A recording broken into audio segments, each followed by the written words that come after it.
game then, the free throws? Yeah. I mean, coming down the stretch and all the other games, you guys have been close and you managed to pull the game out. This one was different because of that? Yeah, this was the only one that really that came back to get us.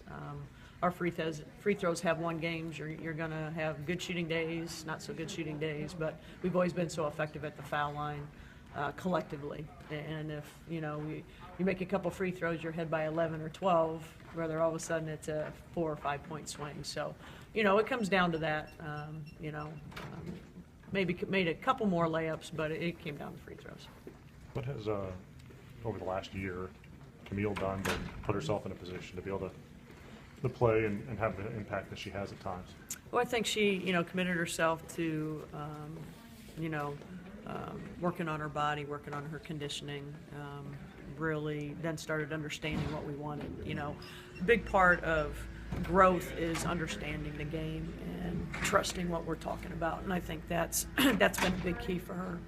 And and I mean she's very good at some of the things that she does. I mean, you saw that last night, and we need that as we continue. But it's a lot of time and work on her part. She's never been shy about being aggressive when she's been on the court. Sometimes to her detriment a little bit.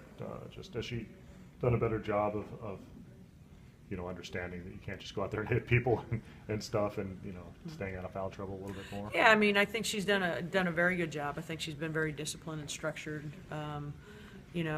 We tried to tell her to block shots from the weak side, which I think she has.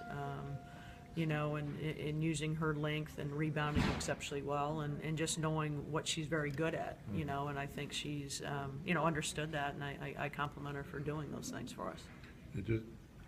Kind of with your three-post rotation there with Whitney and Lisa and now Camille, just the progress that they kind of made and how important they are now moving forward, especially this next week.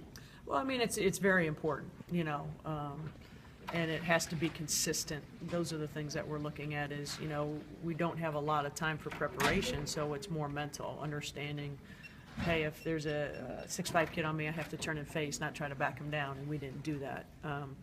But those three are going to be very important in the rotation, understanding the offenses and defenses and being able to get an inside-outside game.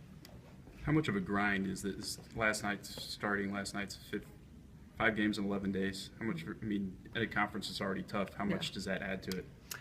You just have to, it's like I said, it's all mental right now. It's not like you can practice exceptionally hard every day before you're going to play in a game. So it's the mental part, and that's where we have to be exceptional in that area. What's really hard for us is that we've played 3 road games. You didn't have that home game. To get that excitement, a home opener, that's the grind. It's not so much the 5 and 11. It's just that other people have played their games at home and we haven't at all until next Wednesday. So, but it is what it is. We can't control those things. So we just have to continue to step up to the plate. Do you talk to your team about it? Is it something? What's your approach with what you talk to your team about when you have those 3 games to start the season on the road? Well, that's why we had our schedule that we had in the non-conference, because you never know with the Big Ten what's going to happen. And we've had that. We were away from Mackey for like 2.5 weeks. So, but the Big Ten is very different. Every possession matters. Every free throw matters. Every defensive stop matters. And there's going to be a lot of people that win and lose at home and on the road. So, it's a tough situation, but you just have to be challenged and be ready for it.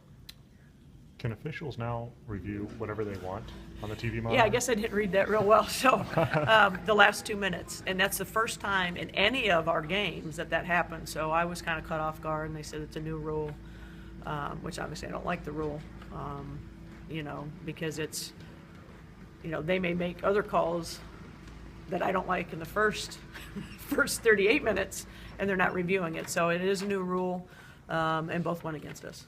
Would they have reviewed it had you not called timeout? I believe so, because one, if I called timeout and they were going to review it, I shouldn't have been in charge of timeout. Yeah. So that's the question I have to ask. And when there was the 1.5 seconds, they reviewed that on their own. There was no timeout, so they did that on their own. Because I'm like, okay, well, you need to review this because I know Courtney's just not going to throw the ball out of bounds. So, yeah, that's a new rule, so it was the first time it affected us. Did you know that during the timeout, that there was a possibility you were going to lose possession? No, I had no idea at that point in time, so it's something that I have to continue to understand. Need a challenge flag? Yeah, I'd like a challenge flag, and, again, the rules have changed a lot. It's hard on everybody, but, it's just tough. If it's the last 2 minutes of a game, I guess it's the NFL rule, but, you play 38, and there's a lot of ones I'd like them to review. So it came back to hurt us. Just with Penn State, Yeah. off to a good start in the league again, but they have a lot of size inside. You're going to kind of Yeah. face similar situation that you did last night Yeah. where, you're going to be challenged with some of your shots. What's, I guess, the correction or the adjustment that needs to be made? Well, our guards have to know if the post players are kind of in the mid-post area or up by the free throw line that you can get past them. If they're way deep, you're not going to shoot over top of them. And you've got to be able to penetrate and create for others. And then we need, what we were trying to do last night, we didn't do it totally effectively, but need to bring their post players out. And we got to be able to attack the post. So they're away from the basket, and then they have to be able to defend us that way. So, but we got to do more pull-up jump shots, so we have an easier look or a halfway decent look. And if they go in, that's fine. But we just can't go into 6'5", 6'6", 6'3", and think we're going to get a layup and shoot over top of them or get a call.